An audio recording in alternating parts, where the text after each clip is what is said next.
Salut à tous, donc aujourd'hui on va parler un petit peu des sortes de protéines. Une question qui me revient très régulièrement, quels sont les différents types de protéines qu'on peut acheter sur internet et dans les magasins. Donc on va commencer avec la protéine de lait. Donc vous avez de la caséine. Donc la caséine, pour rappel, c'est une protéine à assimilation lente, c'est-à-dire que l'organisme va la digérer lentement et va fournir justement des protéines pendant plusieurs heures à votre organisme.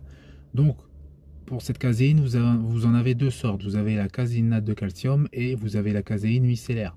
Donc la différence, c'est que la caséinate de calcium, c'est de la grosse daube. Donc partez toujours sur de la micellaire. La caséinate de calcium, c'est pas cher pour le fabricant. Il peut revendre ça très cher.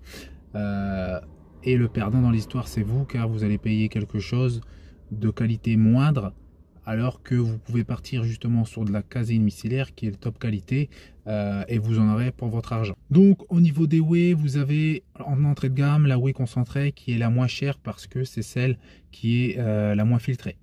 Ensuite, vous avez les isolats qui sont beaucoup plus rapides au niveau de l'assimilation, mais également qui sont beaucoup plus filtrés, donc logiquement leur prix sera plus cher qu'une concentrée. Et après, au-dessus, vous avez les hydrolysats. Donc, le prix est encore plus cher qu'une isola. Le produit est encore plus filtré.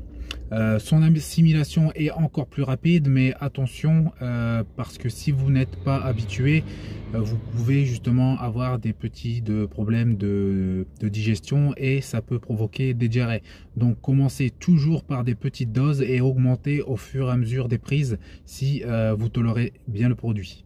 Ensuite, vous avez les protéines d'œufs. Donc ça, c'est très important aussi parce qu'elles sont souvent associées avec d'autres protéines.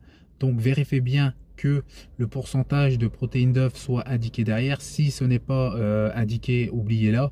Si c'est indiqué, vérifiez bien que justement ce pourcentage soit plus élevé que les autres types de protéines qui sont associées avec elles.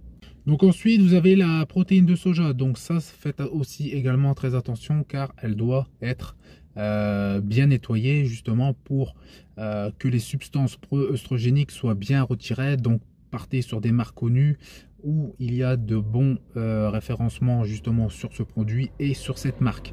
C'est idéal pour les personnes qui ne consomment pas ou ne veulent pas consommer de protéines laitières.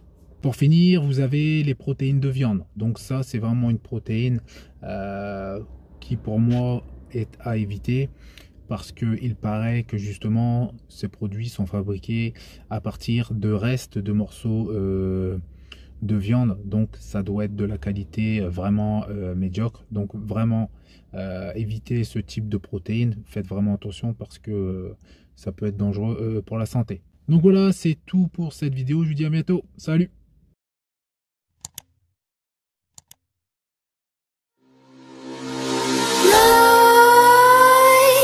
Creep while you and me repeat. This bittersweet heat is suffocating.